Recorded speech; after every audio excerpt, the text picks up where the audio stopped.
लगभग धान की फसल 35 से 60 दिन के आसपास हो चुकी है और यही अवस्था गोभ या घवट की अवस्था है जिसमें बाली निकलने का समय होता है। लेकिन इसी समय अभी सबसे ज्यादा सक्रिय है जो बीमारी है वो है झुलसा रोग, जिसे हम स्थानीय भाषा में ब्लास्ट कहते हैं। और ये ब्लास्ट ऐसा है कि अगर ये लग गया आपके पौधे में, धान के पौधे में, तो फिर ये तो कल्ले जो कंसा देना है, धान का जो कंसा आता है वो तो देना तो दूर, आपका जो बाली भी आएगा वो भी लगभग 60 से 70% नुकसान देके जाएगा। उसमें भी बदरा होने का चांस है, उसमें भी पूरा तरह से दूध नहीं भराता और नुकसान होता है। और इसी टाइम पे किसान कुछ ऐसी गलतियां कर देता है, कुछ मौसम की वजह से हो जाता है कि ये जो बीमारी है, जो झुलसा रोग है, जो ब्लास्ट है, और तेजी से बढ़ता जाता है।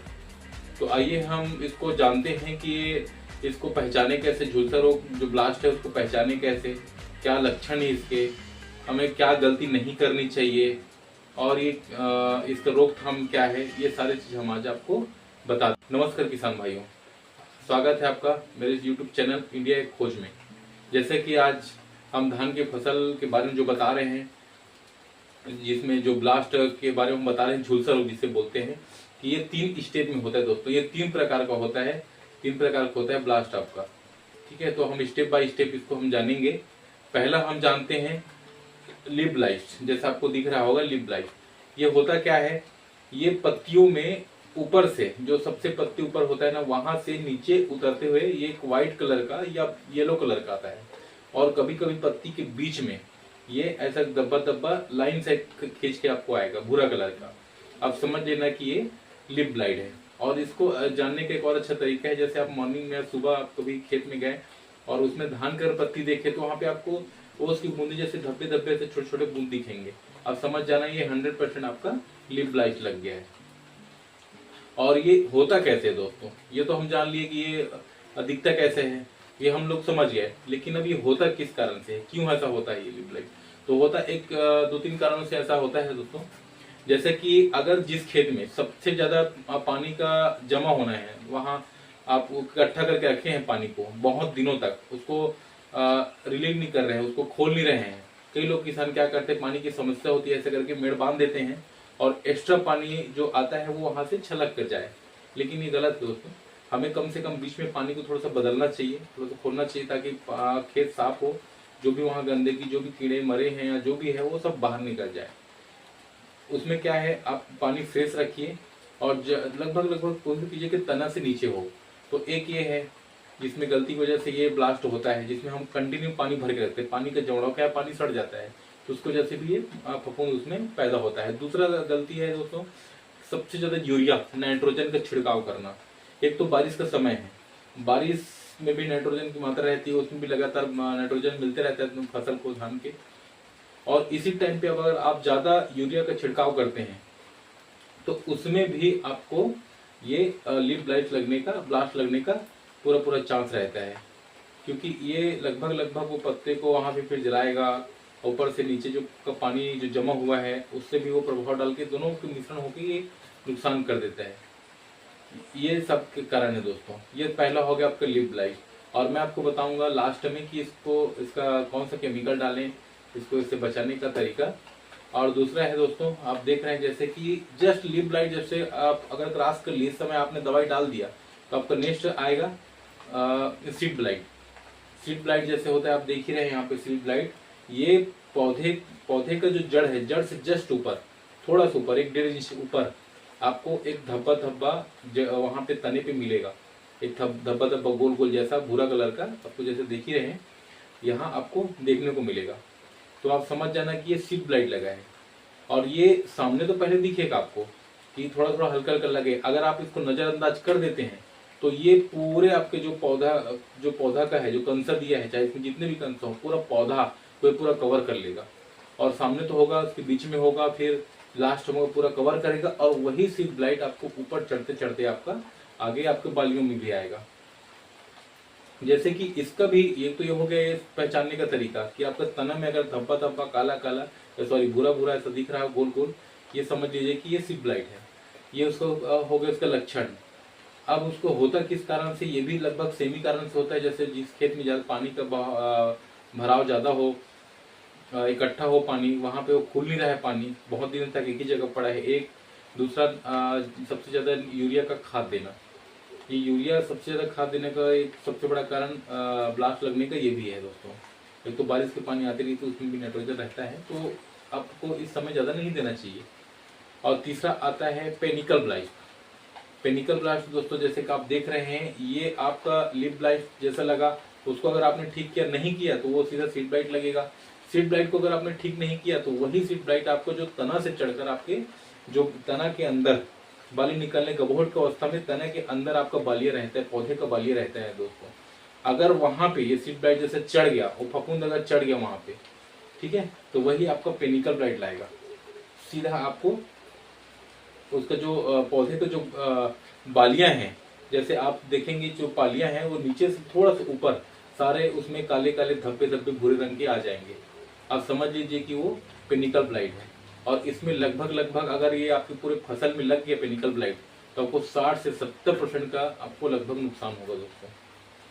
ये बहुत ही जैसे कि मैंने बताया फफूंद है, हवा से पानी से ये सब फैलता रहता है। हो सके जितना जल्दी हो सके इसमें आप इसको सुरक्षा कीजिए, इसमें दवाई की छिड़काव कीजिए और कोशिश कीजिए कि जिस खेत में अगर ये लगा होगा और नीचे भी आप ही का खेत है तो आप उसको पानी को मत खोलिए, इस टाइम मत खोलिए जब तक आपको बीमारी फफूंद ऐसे ठीक ना हो, क्योंकि जैसा आप खोलेंगे तो उसमें जो अगर रहेगा पानी में फफूंद तो वो सीधा आपके दूसरे खेत में जाएगा और तेजी से बढ़ेगा वो उसमें। मैंने बताया ना फफूंद है, हवा से पानी से बढ़ जाता है। दूसरा, आपको यूरिया का छिड़काव नहीं करना है। और अगर आपके खेत के नीचे अगर कोई खाली जमीन है या उसमें कुछ ऐसी कोई भी खाली जमीन हो तो आप वहाँ पानी को खोल सकते हैं, ताकि आपका जो लगभग 20 से 30% का जो ब्लास्ट है, जो फफूंद है, वो लगभग उसमें बह के चला जाएगा। तो हम जानते हैं दोस्तों अब इसको रोकने का कारण, जैसे कि मैंने आपको 3 ब्लास्ट बता दिया, लीफ ब्लाइट, फिर सीड ब्लाइट और पेनिकल ब्लाइट। ये 3 प्रकार के जो ब्लास्ट हैं इनको रोकथाम करने का मैं आपको टेक्निकल बताता हूँ और ऐसे आप उसको फॉलो कीजिएगा। जैसे सबसे पहले स्टेप्टो, जैसे स्टेप्टोसाइक्लिन जो आता है वो लगभग बहुत ही कम प्राइस में आता है, 40 से 50 रुपए में। किसी अच्छी कंपनी का आप ना उसमें डाल सकते हैं और कोशिश कीजिए कि जैसे आप नींदनाशक का छिड़काव करते हैं उसके जस्ट बाद आप खाद के बाद आप जो स्प्रे करते हैं पहले स्प्रे, उसमें स्टेप्टोसाइक्लिन जरूर मिलाइए। कम से कम 2-3 स्प्रे में आप स्टेप्टोसाइक्लिन मिलाइए। तो होता क्या है दोस्तों, उसमें स्टेप्टोसाइक्लिन सल्फेट 90% और टेट्राहाइड्रोक्लोराइड 10% ये लगभग मिला होता है WPGAR में। तो आप ये 6 ग्राम से लेकर 12 ग्राम तक आप इसको प्रति एकड़ के हिसाब से आप उसको छिड़काव कीजिए, जिसमें पानी का मात्रा रहेगा 150 से 200 लीटर तक। उसको कम मत कीजिएगा। आप सिंगल भी चला सकते हैं अगर आपके में लीफ ब्लाइट लगा है तो, क्योंकि लीफ ब्लाइट लगा है और आप उसमें ये स्टेप्टोसाइक्लिन अगर दे देते हैं तो लगभग वो ठीक हो जाएगा। और अगर उससे ठीक नहीं भी होता है तो आप कार्बेंडा प्लस मेन्कोजेब जो सब पाउडर आता है, आप दोनों को मिलाकर मिक्स करके आप डाल दीजिए, आपका लीफ ब्लाइट पूरी तरह से खत्म हो जाएगा। और उसका एक सबसे अच्छा ये फायदा ये भी है दोस्तों स्टेप्टोसाइक्लिन का कि उसमें एक तो जो जीवाणु होते हैं, जो उसमें फफूंद होते हैं, उसको निष्क्रिय कर देता है, उसको लगभग खत्म कर देता है, उसको कुछ और फैलाने का मौका नहीं देता स्टेप्टोसाइक्लिन। पहले तो अगर वो हो गया है, अगर वो बीमारी, तो उसको ठीक करेगा। दूसरा, अगर नहीं हुआ है तो वो होने से रोकेगा, ये है। दूसरा, आप इसमें डाल सकते हैं जैसे कायसुगामाइसिन 3% SL में, जैसे कि आप देख रहे हैं इसमें मैं 22 का उपयोग करता हूँ क्योंकि ये बहुत ही अच्छा प्रोडक्ट है। इसमें एक बार डालने से आपको लगभग पूरा फसल लास्ट तक आपको दोबारा देखने को जरूरत नहीं पड़ेगा। उसमें आप लीफ ब्लाइट में भी डाल सकते हैं, सीलक ब्लाइट में भी डाल सकते हैं और पेनिकल ब्लाइट में भी आप इसका छिड़काव कर सकते हैं। कायसुगामाइसिन 3% SL। अगर इसमें रोकथाम अगर आपको कम दिखता है या नहीं हो रहा है तो आप थाइक्लोफेनिक मिथाइल 70% WPG में आप डाल सकते हैं। दोनों को कम्बो यहाँ पे दिख रहा है आपको, दोनों का कम्बो अगर डालेंगे तो 100% आपका जो ये ब्लास्ट है पूरी तरह खत्म हो जाएगा। और ये भी आपको अगर नहीं हुआ है आपके खेत में, अगर आपके धान में ब्लास्ट नहीं लगा है तो आप पहले प्रिकॉशन डोज डालिए, और अगर लग गया है तो ये लगभग 100% आपके फसल को ये बचा देगा, पूरा जो ब्लास्ट है उसको नष्ट कर देगा। और तीसरा केमिकल है दोस्तों टेबुकोनाजोल 50% प्लस ट्राइक्लोलीटर। अगर ये आप करते हैं दोस्तों तो आपका ये सारा जो फसल है, जो नुकसान दिया है, जो ब्लास्ट है, ये पूरा तरह ठीक हो जाएगा। और अगर आप इसको ध्यान नहीं देते हैं तो बताया ना आपसे 60 से 70% या तो 100% भी आपका फसल बर्बाद कर देगा और उसमें कुछ नहीं रहेगा। या तो वो दाना जो आएगा बाली वो हल्का आएगा, वजन नहीं आएगा, या तो लगभग उसमें आधा से ज्यादा आपका दाना खराब हो चुका होगा, उसमें लाइट ही नहीं रहता, ब्लैक ब्लैक कलर दिखेगा, ना ही आपको उसमें उत्पादन मिलेगा, ना ही आप उसको अच्छे रेट में बेच सकते हैं। तो ये एक अच्छा और सस्ता आपको मैंने केमिकल का बताया है, जिसमें आप शुरुआत में ही आप इसको छिड़काव करके आपको फसल को पूरा लगने से बचा सकते हैं, जिसमें 1% भी नहीं लगेगा।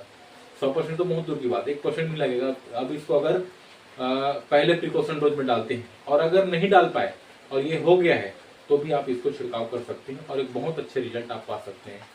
तो अधिक और जानकारी के लिए मेरे YouTube चैनल का देखते रहिए, सब्सक्राइब कीजिए, लाइक कीजिए। धन्यवाद।